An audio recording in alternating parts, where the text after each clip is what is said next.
छोटाउन की शादी में जनक और अनिरुद्ध होंगे एक साथ। जी हाँ दोस्तों, हम बात करें स्टार प्लस के शो जनक की। तो दोस्तों, आगे बढ़ने से पहले अगर आप इस चैनल पर नए हैं तो इसे सब्सक्राइब कर दीजिए, साथ ही बेल आइकन दबाना ना भूलें। वीडियो अच्छा लगे तो इसे लाइक जरूर कीजिएगा। चलिए आगे बढ़ते हैं दोस्तों।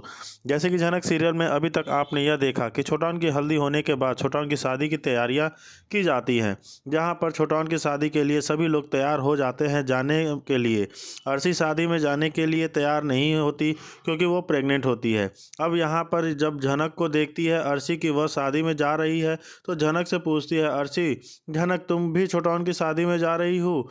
तो जनक बोलती है, अर्शी दीदी मैं जाना नहीं चाहती, लेकिन छोटाउन मुझे ज़बरदस्ती बोल रहे हैं कि मुझे ले जाना है, मना नहीं कर सकती, इसलिए मैं उनकी शादी में जा रही हूँ। अगर कोई भी प्रॉब्लम आती है तो मैं जल्दी आ ही जाऊँगी। बड़ी बूढ़ी बोलती है कि अर्शी तुम घबराओ नहीं, मैं तुम्हारे साथ रहूँगी, जनक को जाने दो। क्योंकि छोटाउन चाहता है तो छोटाउन बोलता है, नहीं बड़ी बहुत ही आप भी मेरी शादी में चलोगे, क्योंकि मैं चाहता हूँ जनक और आप सभी लोग मेरे शादी में रहें, लेकिन मैं नहीं चाहता हूँ कि अर्शी भी मेरी शादी में चले, क्योंकि लेकिन वह जाना नहीं चाहती तो उसकी प्रॉब्लम है। यह तभी थमी बोलती है, तुम लोग ज़्यादा चिंता मत करो, मैं अर्शी के साथ हूँ, अभी मेरा हाथ पैर सलामत है, मैं उसकी मदद कर सकती हूँ। अगर कोई भी प्रॉब्लम होगी तो मैं कुछ लोगों को कॉल कर दूंगी।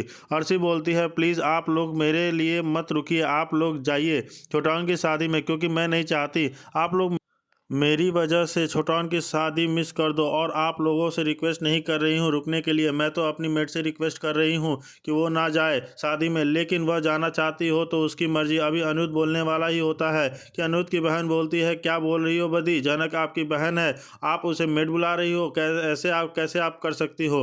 तभी छोटाउन उसकी बहन को अर्शी बोलती है, सट अब तुम ज़्यादा मत बोलो, मैं अपनी अपनी मेट से बोल रही हूँ, तुमसे नहीं।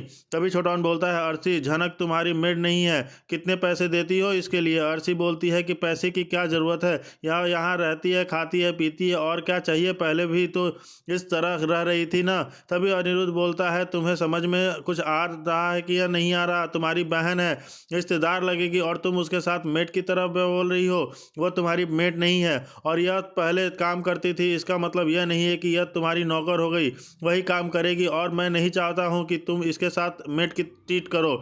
अर्शी बोलती है कि जनक तुम रुकना नहीं चाहती हो तो रुको, नहीं तो जाना चाहती हो तो चली जाओ, क्योंकि मुझे ज़रूरत नहीं है तुम्हारी मौसी। पौधी बोलती है, अर्शी मैं तुम्हारे साथ रुक रही हूँ ना, फिर क्यों जनक को रोक रही हो? तभी अनुजा बोलती है, प्लीज़ बड़ी बदी आप चले जाइए, नहीं तो आप मुझे हमेशा ताना दोगे कि अपनी छोटाउन की शादी नहीं देखी, इसलिए मैं अपनी बहू के साथ रुकूंगी, कह देती है। आगे के अपडेट देख के हम देख रहे हैं कि तनुजा और बिपाशा दोनों ही ताने मारने लगती हैं जनक को कि देखो देखो, ये छोटाउन से अनिरुद्ध से इश्क लड़ाने के लिए छोटाउन की शादी में जा रही है, और कहती है कि ये तो वहाँ जाएगी तो उसके साथ मशक्क़त तो करेगी ही, डांस करेगी, घूमेगी, ऐश करेगी, और उससे बातें करेगी, और तो और उसे मैनिपुलेट भी करेगी कि वो अर्शी को छोड़ दे।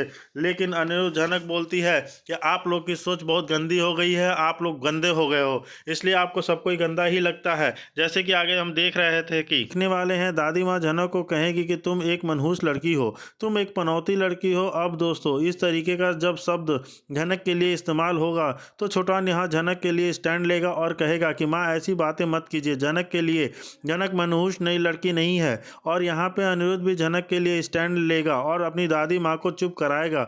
लेकिन दादी माँ अपना रूप दिखाती हुई नजर आएंगी, वो कहेंगी कि मैं कुछ भी गलत नहीं कह रही इस लड़की के लिए, क्यों तुम ही बताओ, जहाँ जाते हर चीज़ गड़बड़ नहीं हो जाती? दूसरों की शादी में जाके हर चीज़ गड़बड़ कर देती है, खुद की तो शादी बचा नहीं पाई, यानी खुद का तो घर नहीं बसा पाई, और दूसरों की घर को है जो उजाड़ देती है। यानी आप देखने वाले हैं दादी माँ जो है अर्शी और अनिरुद्ध के रिश्ते की ओर पॉइंटेड करती हुई नजर आएगी कि झनक ज़बरदस्ती इनकी शादी में आ चुकी है, यानी झनक दोबारा आकर अनिरुद्ध और अर्शी के रिश्ते को तोड़ना चाहती है। दोस्तों, आप समझ चुके हैं कि दादी माँ क्या कहना चाहती हैं। वैसे तो झनक को जब भी कोई बुरा भला कहता है तो झनक तो चुप ही रहती है, लेकिन बाद में वो अपने लिए स्टैंड जरूर लेती है। लेकिन अभी तक उसने कुछ खास करारा जवाब अपनी दादी माँ को नहीं दिया, तो आप देखने वाले हैं दादी माँ को करारा जवाब देने वाली है झनक, और वो कहेगी कि किसी के मायने मानने या ना मानने से कोई भी शुभ अशुभ नहीं होता, तब तक अपनी सोच होती है। अगर कोई किसी को मनुष्य मानना चाहता है तो माने दे, किसी से मानने से या ना मानने से थोड़े ना कुछ हो जाता है। मैं जानती हूँ कि मेरे लिए शुभ, बाकी सब अगर कोई मुझे अशुभ मानता है तो वह इसकी प्रॉब्लम है। फिर आप यहाँ देखेंगे झनक जो है अपनी शादी और अनिरुद्ध की शादी की भी बात करने लग जाती है। जी हाँ दोस्तों, यहाँ अचानक झनक जो है अपनी अनिरुद्ध की शादी की बात को छेड़ देती है। वह कहती है कि हम दोनों ने मंदिर में भगवान के सामने अग्नि को साक्षी मानकर 7 फेरे लिए। पूरा जमाना भले ही उस शादी को एक्सेप्ट ना करे, आप लोग ने हमारी शादी तुड़वा दी, लेकिन उस शादी का क्या महत्व था वो है अभी भी जानती हूँ और उसे निभाती रहूँगी। आप लोगों ने मुझसे वो रिश्ता छीन लिया, मेरे पति को छीन लिया, लेकिन मेरे लिए जो भी रिस्पॉन्सिबिलिटी है, जो भी उस चीज़ के मायने हैं, वो मैं अभी भी निभाती रहूँगी।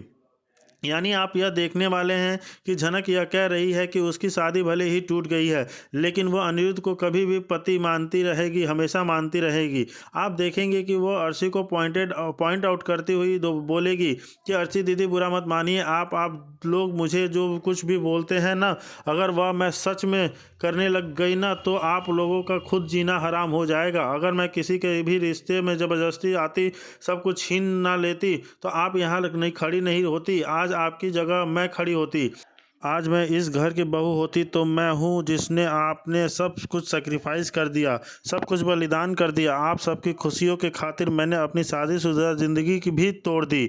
तो बात अलग है कि शादी के टाइम पे हम दोनों को ही रियलाइज़ नहीं था, हम दोनों ने ही इस रिश्ते को एक्सेप्ट नहीं किया, लेकिन बाद में हम दोनों ने इस रिश्ते को एक्सेप्ट किया। आप लोगों ने ज़बरदस्ती हमारा रिश्ता तोड़वाया। यानी अगर छीनने वाली बात कहना हो तो आपने छीना है, चीज़ें मैंने तो हमेशा दिया ही है आप लोगों को कि शादी मैंने करवाई है, वरना अगर मैं चाहती ना तो अपना हक मांग सकती थी। अगर मैंने अपना हक मांगा होता ना तो आज आप यहाँ नहीं खड़ी होती और मुझे ऐसे जबान नहीं लड़ा रही होती। इसलिए जो कुछ भी बोलते हैं सोच समझकर आप सबको बोलना चाहिए। दोस्तों आप देखने वाले हैं कि झनक जो है फुल ऑन अपना स्टैंड, जिसके बाद यहाँ अर्शी का मुंह बन जाएगा कि इस लड़की की इतनी हिम्मत, मैं आज अनिरुद्ध की पत्नी हूँ, मैं इसके बच्चे की माँ बनने वाली हूँ, लेकिन फिर भी झनक यहाँ अपने और अनिरुद्ध के रिश्ते के बारे में बात कर रही है। मुझसे इस लड़की की कितनी हिम्मत हो गई है। यहाँ तनुजा बिपाशा सब झनक को चुप कराएंगे, लेकिन आप देखने वाले हैं झनक यहाँ चुप नहीं होगी। कहेगी कि आप लोग कितनी भी सच्चाई को दबा ले, सच्चाई का भी दम नहीं है, कभी ना कभी आवाज़ तो उठाती है और आज मैं सारी सच्चाई आप सबको बयां कर रही हूँ। दोस्तों आप देखेंगे कि जब झनक इस तरीके की बातें करती है तो अनिरुद्ध भी मन ही मन सोच रहा होता है कि हाँ झनक जो कुछ भी कह रही है सच कह रही है, क्योंकि भले ही उसकी शादी अर्शी के साथ ज़बरदस्ती हुई, उसका बच्चा आने वाला है, लेकिन वह झनक से हमेशा से प्यार करता रहा है। आज भी उसके दिल में झनक की है, उसकी जगह कोई ले नहीं सकता।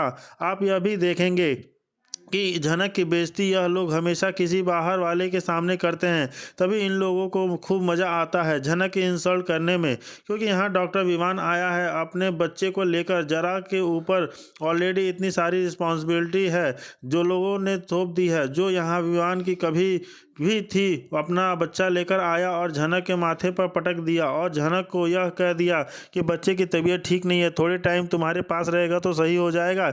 यानी झनक ऐसी इकलौती इंसान है पूरी दुनिया में सबकी प्रॉब्लम को सॉल्व कर सकती है। जी हाँ, इस सीरियल में अकॉर्डिंग ऐसा ही दिखाया जा रहा है कि अगर किसी की भी तबीयत खराब है, किसी को भी ख्याल रखवाना है तो झनक के बेटर कोई नहीं है, हर कोई उठा के झनक के पास ही आ जाता है। विवान खुद इतना बड़ा डॉक्टर है, वह अपने इतने बड़े बड़े लोगों का इलाज करता है, लेकिन अपने बच्चे का इलाज नहीं कर पा रहा है। झनक इसलिए क्या चाहती है, जबकि झनक उसकी नहीं लगती, उसके घर वाले भी उसे पसंद नहीं करते, बट फिर भी वह झनक के सामने यह प्रिंटेड कर रहा है कि नहीं उसके घर वाले अब उससे प्यार करते हैं। झनक को बस यहाँ से अपने घर ले जाना चाहता है, गुजरात ले जाना चाहता है। झनक बिल्कुल जाना नहीं चाहती। वो थोड़ा बहुत मान भी गई है, लेकिन यह तो हो क्या रहा है, झनक एक जगह से दूसरी जगह, दूसरी जगह से तीसरी जगह, तीसरी जगह से चौथी जगह क्यों जा रही है? क्या झनक का कोई परमानेंट घर नहीं है? और झनक जहाँ बार बार उठ के आती जाती है, चाहे वो बोस हाउस हो या विवान का घर हो या पसंदीदा पसंद नहीं करती हो तो क्या जाना कि परमानेंट ऑलरेडी एक मेट के रूप में ही बनेगी। आज यहाँ छोटौन की शादी को सेलिब्रेट किया जा रहा है और आज हल्दी है, जिस मेहंदी से फिर संगीत होगा, तो हर एक फंक्शन में यहाँ झनक की बहुत ज़्यादा बेइज्जती होने वाली है। साथ ही आप देखने वाले हैं क्योंकि हल्दी सेरेमनी चल रही होती है तो यहाँ पे जो अनिरुद्ध के हाथों से गलती से झनक के हाथ पे हल्दी गिरने वाली है, क्योंकि यहाँ पे दर्शकों को थोड़ा रोमांटिक सीन दिखाया जाएगा। जी हाँ, झनक और अनिरुद्ध का थोड़ा रोमांटिक सीन दिखाना तो बनता है, क्योंकि जितने भी फंक्शन होते हैं ना, इन लोगों का रोमांटिक सीन तो हमेशा चलता ही रहता है। तब झनक भी शादी को दिखाया गया था तो अनिरुद्ध के ऊपर हल्दी गिर गई थी झनक के नाम की, और आज यहाँ छोटौन की